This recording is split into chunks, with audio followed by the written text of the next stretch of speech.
Union Agriculture Minister Shivraj Singh Chauhan tabled the Viksit Bharat Guarantee for Rozgar and Ajivika Mission Gramin Bill in the Lok Sabha. The proposed legislation seeks to replace the existing Manrega scheme. The winter session of the parliament witnessed sharp debate over this bill, with opposition leaders strongly criticizing the centre's move. Congress leader Priyanka Gandhi Vadra said the bill would weaken the legal right to employment that parliament had earlier guaranteed.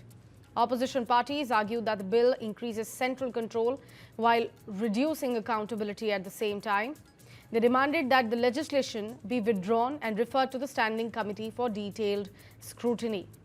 Protests erupted in the House as opposition MPs stormed the well, holding placards and also bearing Mahatma Gandhi's image.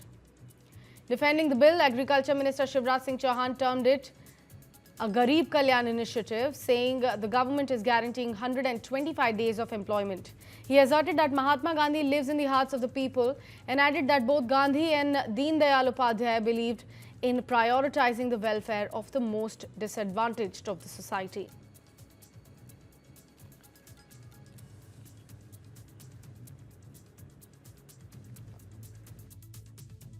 जो 100 दिन का अधिकार आपने 125 करने की बात की है, लेकिन इसमें वेतन की बढ़ोतरी, आपकी जो मजदूरी की बढ़ोतरी है, इसकी कोई बात नहीं है।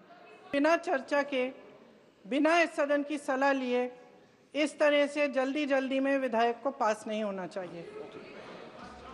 सर, ये विधेयक वापस लिया जाना चाहिए। इसके बदले में सरकार को एक नया विधेयक पेश करना चाहिए कि गहन जांच पड़ताल और व्यापक चर्चा के लिए इसे कम से कम स्थायी समिति के पास भेजा जाना चाहिए और कोई विधेयक किसी की निजी महत्वाकांक्षा, सनक और पूर्वाग्रहों के आधार पर न तो पेश होना चाहिए और न ही पास होना चाहिए। हम टाइम बाउंड है, हमारे पास बिजनेस है सरकार के पास। मैं सिर्फ और ये सुनने दे और ये भाग जाएंगे, ये सुनेंगे ना फिर भाग जाएंगे, चर्चा का मांग करता फिर भागेंगे, ऐसा नहीं होता है। जो देश हित में बिल पारित करना है वो तो हम पारित करके ही रहेंगे, लेकिन आप लोग बहस में हिस्सा लीजिए, हमारे कोई आपत्ति नहीं, हम लोग सुनने के लिए हमेशा तैयार रहते हैं। Mahatma Gandhi's vision of Ram Rajya was never a purely political program. It was a socio-economic blueprint rooted in the empowerment of villages, and his unwavering faith in Gram Swaraj was part of his vision of Ram Rajya. So the original act, by bearing his name, acknowledged this profound connection that true employment guarantee and upliftment must flow from the grassroots, embodying his principle of the last man first.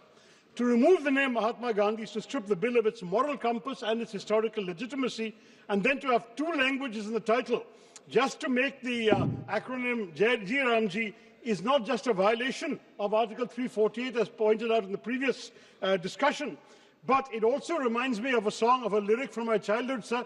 मेरे बचपन में ये गाते थे, देखो ये दीवानो ओ दीवानो ये काम मत करो, राम का नाम बदनाम मत करो. And in this particular case, it's a real...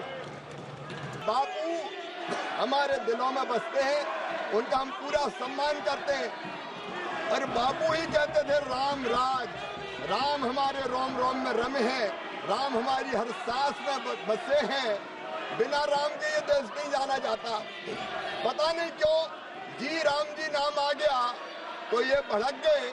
Mahatma Gandhi स्वयं राम राज्य की स्थापना की बात करते थे और उनके अंतिम शब्द भी हे राम थे। बापू जी का पूरा सम्मान करते हुए राम राज की स्थापना मतलब दैहिक भौतिकता का राम राज काहू नहीं व्यापा, हर गरीब को भरपूर रोजगार मिले, उसकी गरिमा को सम्मान हो, दिव्यांग, बुजुर्ग और महिला, अनुसूचित जाति, जनजाति, उनको और प्रोटेक्शन दिया जाए, इसके लिए ये बिल लेके आए हैं। 125 दिन की गारंटी है, गारंटी, ये कहीं पर कमजोर नहीं हुई, उस गारंटी को हम पूरा करेंगे, गांव का संपूर्ण विकास भी करेंगे और कृषि और मजदूरी दोनों में संतुलन स्थापित करने का काम करेंगे। इसलिए माननीय अध्यक्ष महोदय, ये पूरा बिल महात्मा गांधी जी की भावनाओं के अनुरूप है, राम राज की स्थापना के लिए है।